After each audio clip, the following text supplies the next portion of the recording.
The Odyssey by Homer. Book 7. Reception of Ulysses at the palace of King Alcinous. Thus then did Ulysses wait and pray, but the girl drove on to the town. When she reached her father's house, she drew up at the gateway, and her brothers, comely as the gods, gathered round her, took the mules out of the wagon, and carried the clothes into the house, while she went to her own room, where an old servant, Eurymedusa of Aperia, lit the fire for her. This old woman had been brought by sea from Aperia, and had been chosen as a prize for Alcinous, because he was king over the Phaeacians, and the people obeyed him as though he were a god. She had been nursed to Nausicaa, and had now lit the fire for her, and brought her supper for her in her own room. Presently Ulysses got up to go towards town, and Minerva shed a thick mist all round him to hide him in case of the proud Phaeacians who met him should be rude to him, or ask him who he was. Then, as he was just entering the town, she came towards him in the likeness of a little girl carrying a pitcher. She stood right in front of him, and Ulysses said, "My dear, will you be so kind as to show me the house of King Alcinous? I am an unfortunate foreigner in distress, and do not know one in your town and country." Then Minerva said, "Yes, father stranger, I will show you the house you want, for Alcinous lives quite close to my own father. I will go before you and show you the way, but say not a word as you go, and do not look at any man, nor ask him questions, for the people here cannot abide strangers, and do not like men who come from some other place.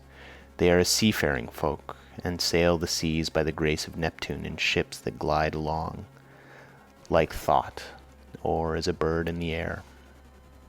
On this she led the way, and Ulysses followed in her steps, but not one of the Phaeacians could see him as he passed through the city in the midst of them, for the great goddess Minerva, in her goodwill towards him, had hidden him in a thick cloud of darkness. He admired their harbours, ships, places of assembly, and lofty walls of the city, which, with the palisade on top of them, were very striking, and when they reached the king's house, Minerva said, "This is the house, father stranger, which you would have me show you. You will find a number of great people sitting at table, but do not be afraid. Go straight in, for the bolder a man is, the more likely he is to carry his point, even though he is a stranger. First find the queen. Her name is Arete, and she comes of the same family as her husband, Alcinous. They both descend originally from Neptune, who was father to Nausithous, by Periboea, a woman of great beauty. Periboea was the youngest daughter of Eurymedon, who at one time reigned over all the giants, but he ruined his ill-fated people and lost his own life to boot. Neptune, however, lay with his daughter, and she had a son by him, the great Nausithous, who reigned over the Phaeacians. Nausithous had two sons, Rhexenor and Alcinous. Apollo killed the first of them while he was still a bridegroom and without male issue, but he left a daughter Arete, whom Alcinous married, and honors as no other woman is honored of all those that keep house along with their husbands. Thus she both was, and still is, respected beyond measure by her children, by Alcinous himself, and by the whole people, who look upon her as a goddess, and greet her wherever she goes about the city, for she is a thoroughly good woman both in head and heart. And when any women are friends of hers, she will help their husbands so to settle their disputes. If you can gain her goodwill, you may have every hope of seeing your friends again and getting safely back to your home and country." Then Minerva left Scheria and went away over the sea. She went to Marathon and to the spacious streets of Athens, where she entered the abode of Erechtheus. But Ulysses went on to the house of Alcinous, and he pondered much as he paused a while before reaching the threshold of bronze, for the splendor of the palace was like that of the sun or moon. The walls on either side were of bronze from end to end, and the cornice was of blue enamel. The doors were gold and hung on pillars of silver that rose from the floor of bronze, while the lintel was silver and the hook of the door was gold. On either side there stood gold and silver mastiffs, which Vulcan, with his consummate skill, had fashioned expressly to keep watch over the palace of King Alcinous. So they were immortal and could never grow old. Seats were ranged all along the wall, here and there from one end to the other, with coverings of fine woven work which the woman of the house had made. Here the chief persons of the Phaeacians used to sit and eat and drink, for there was abundance at all seasons, and there were golden figures of young men with lighted torches in their hands, raised on pedestals to give light by night to those who were at table. There are 50 maidservants in the house, some of whom are always grinding rich yellow grain at the mill, while others work at the loom or sit and spin, and their shuttles go backwards and forwards like the fluttering of aspen leaves, while the linen is so closely woven that it will turn oil. As the Phaeacians are the best sailors in the world, so their women excel all others in weaving, for Minerva has taught them all manner of useful arts, and they are very intelligent. Outside the gate of the outer court there is a large garden of about 4 acres with a wall all round it.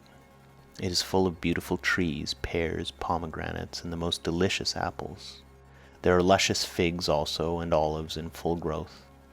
The fruits never rot nor fail all year round, neither winter nor summer, for the air is so soft that a new crop ripens before the old has dropped. Pear grows on pear, apple on apple, and fig on fig, and so also with the grapes, for there is an excellent vineyard. On the level ground of a part of this, the grapes are being made into raisins. In another part they are being gathered. Some are being trodden in the wine tubs, others further on have shed their blossom and are beginning to show fruit. Others again are just changing color. In the furthest part of the ground there are beautifully arranged beds of flowers that are in bloom all year round. 2 streams go through it, the one turned in ducts throughout the whole garden, while the other is carried under a ground of the outer court of the house itself, and the townspeople draw water from it. Such, then, were the splendors with which the gods had endowed the house of King Alcinous. So here Ulysses stood for a while and looked about him. But when he looked long enough, he crossed the threshold and went within the precincts of the house. There he found all the chief people among the Phaeacians making their drink offerings to Mercury, which they always did last thing before going away for the night. He went straight through the court, still hidden by the cloak of darkness in which Minerva had enveloped him, till he reached Arete and King Alcinous. Then he laid his hands upon the knees of the queen, and at the moment the miraculous darkness fell away from him, and he became visible. Everyone was speechless with surprise at seeing a man there, but Ulysses began at once with his petition. "Queen Arete," he exclaimed, "daughter of great Rhexenor, in my distress I humbly pray you, as also your husband and these your guests, whom may heaven prosper with long life and happiness, and may they leave their possessions to their children, and all the honors conferred upon them by the state, to help me home to my own country as soon as possible, for I have been long in trouble and away from my friends." Then he sat down on the hearth among the ashes, and they all held their peace till presently the old hero Alcinous, who was an excellent speaker and an elder among the Phaeacians, plainly and in all honesty addressed them thus. "Alcinous," he said, "it is not creditable to you that a stranger should be seen sitting among the ashes of your hearth. Everyone is waiting to hear what you are about to say. Tell him, then, to rise and take a seat on a stool inlaid with silver, and bid your servants mix some wine and water, that we may drink an offering to Jove, the Lord of Thunder, who takes all well-disposed suppliants under his protection. And let the housekeeper give him some supper, of whatever there may be in the house."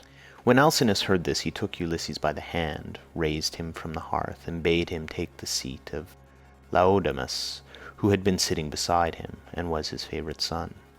A maidservant then brought him water in a beautiful golden ewer, and poured it in a silver basin for him to wash his hands, and she drew a clean table beside him. An upper servant brought him bread, and offered him many good things of what there was in the house, and Ulysses ate and drank. Then Alcinous said to one of the servants, "Pontonous, mix a cup of wine and hand it round, that we may drink offerings to Jove, the Lord of Thunder, who is the protector of all well-disposed suppliants." Pontonous then mixed wine and water, and handed it round, after giving every man his drinking offering.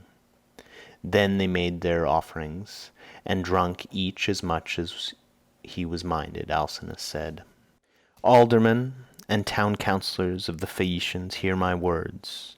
You have had your supper, so now go home to bed. Tomorrow morning I shall invite a still larger number of aldermen, and will give a sacrificial banquet in honor of our guest. We can then discuss the question of his escort, and consider how we may at once send him back rejoicing to his own country without trouble or inconvenience to himself, no matter how distant it may be. We must see that he comes to no harm while on his homeward journey. But when he is once at home, he will have to take the luck he was born with, for better or for worse, like other people. It is possible, however, that the stranger is one of the immortals who has come down from heaven to visit us. But in this case the gods are departing from their usual practice, for hitherto they have made themselves perfectly clear to us when we have been offering them hecatombs. They come and sit at our feast just like one of ourselves, and if any solitary wayfarer happens to stumble upon some or other of them, they affect no concealment, for we are as near of kin to the gods as the Cyclopses and the savage giants are. Then Ulysses said, Pray, Alcinous, do not take any such notion into your head. I have nothing of the immortal about me, neither in my body nor mind, and most resemble those among you who are the most afflicted. Indeed, were I to tell you all that heaven has seen fit to lay upon me, you would say that I was still worse off than they are. Nevertheless, let me sup in spite of sorrow, for an empty stomach is a very inopportune thing, and thrusts itself on a man's notice no matter how dire is his distress. I am in great trouble, yet it insists that I shall eat and drink, bids me lay aside all memory of my sorrows, and dwell only on the due replenishing of itself. As for yourselves, do as you propose, and at break of day set about helping me to get home. I shall be content to die if I may first once more behold my property, my bondsmen, and all the greatness of my house. Thus did he speak. Everyone approved his saying, and agreed that he should have his escort, inasmuch as he had spoken reasonably. Then, when they made their drink offerings, and had drunk each as much as he was minded, they went home to bed, every man in his own abode, leaving Ulysses in the cloister, with Arete and Alcinous, while the servants were taking the things away after supper. Arete was the first to speak, for she recognized the shirt, cloak, and good clothes that Ulysses was wearing, as the work of herself and of her maids. So she said, Stranger, before we go any further, there is a question I should like to ask you. Who and whence are you, and who gave you those clothes? Did you not say you had come from beyond the sea? And Ulysses answered, It would be a long story, madam, were I to relate in full the tale of my misfortunes, for the hand of heaven has been laid heavy upon me. But as regards your question, there is an island far away in the sea which is called the Ogygian. Here dwells the cunning and powerful goddess Calypso, daughter of Atlas. She lives by herself, far from all neighbors, human or divine. Fortune, however, brought me to her hearth, all desolate and alone, for Jove struck my ship with his thunderbolts and broke it up in mid-ocean. My brave comrades were drowned, every man of them, but I stuck to the keel, and was carried hither and thither for the space of 9 days, till at last, during the darkness of the 10th night, the gods brought me to the Ogygian island, where the great goddess Calypso lives. She took me in and treated me with the utmost kindness. Indeed, she wanted to make me immortal, that I might never grow old, but she could not persuade me to let her do so. I stayed with Calypso 7 years straight on end, and watered the good clothes she gave me with my tears during the whole time. But at last, when the 8th year came round, she bade me depart of her own free will, either because Jove had told her she must, or because she had changed her mind.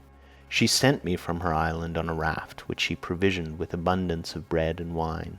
Moreover, she gave me good stout clothing, and sent me a wind that blew warm and fair. Days 7 and 10 did I sail over the sea, and on the 18th I caught sight of the first outlines of the mountains upon your coast, and glad indeed was I to set eyes upon them. Nevertheless, there was still much trouble in store for me, for at this point Neptune would let me go no further, and raised a great storm against me. The sea was so terribly high that I could no longer keep my raft, which went to pieces under the fury of the gale, and I had to swim for it till wind and current brought me to your shores. There I tried to land, but could not, for it was a bad place, and the waves dashed me against the rocks. So I again took to the sea and swam on till I came to a river that seemed the most likely landing place, for there were no rocks and it was sheltered from the wind. Here then I got out of the water and gathered my senses together again. Night was coming on, so I left the river and went into a thicket where I covered myself all over with leaves, and presently heaven sent me off into a very deep sleep. Sick and sorry I slept among the leaves all night, and through the next day till afternoon, when I woke as the sun was westering, and saw your daughter's maidservants playing upon the beach, and your daughter among them looking like a goddess. I besought her aid, and she proved to be of excellent disposition, much more so than could be expected from so young a person, for young people are apt to be thoughtless. She gave me plenty of bread and wine, and when she had me washed in the river she also gave me the clothes in which you see me. Now, therefore, though it has pained me to do so, I have told you the whole truth." Then Alcinous said, "Stranger, it was very wrong of my daughter not to bring you on at once to my house along with the maids, seeing that she was the first person whose aid you asked." "Pray do not scold her," replied Ulysses. "She is not to blame. She did tell me to follow along with the maids, but I was ashamed and afraid, for I thought you might perhaps be displeased if you saw me. Every human being is sometimes a little suspicious and irritable." "Stranger," replied Alcinous, "I am not the kind of man to get angry about nothing. It is always better to be reasonable, but by Father Jove, Minerva, and Apollo, now that I see what kind of person you are, and how much you think as I do, I wish you would stay here, marry my daughter, and become my son-in-law. If you will stay, I will give you a house and an estate, but no one, heaven forbid, shall keep you here against your own wish. And that you may be sure of this, I will attend tomorrow to the matter of your escort. You can sleep during the whole voyage if you like, and the men shall sail you over smooth waters either to your own home or wherever you please, even though it may be a long way further off than Euboea, which those of my people who saw it when they took yellow-haired Rhadamanthus to see Tityus, the son of Gaia, tell me is the furthest of any place. And yet they did the whole voyage in a single day without distressing themselves, and came back again afterwards. You will thus see how much my ships excel all others, and what magnificent oarsmen my sailors are." Then Ulysses was glad, and prayed aloud, saying, "Father Jove, grant that Alcinous may do all that he has said, for he so will win an imperishable name among mankind, and at the same time I shall return to my country." Thus did they converse. Then Arete told her maids to set a bed in the room that was in the gatehouse, and make it with good red rugs, and to spread coverlets on the top of them with woolen cloaks for Ulysses to wear. The maids thereon went out with torches in their hands, and when they had made their bed they came up to Ulysses and said, "Rise, sir stranger, and come with us, for your bed is ready." And glad indeed was he to go to his rest. So Ulysses slept in a bed placed in a room over the echoing gateway, but Alcinous lay in the inner part of the house with the queen his wife by his side. End of Ulysses, Book 7.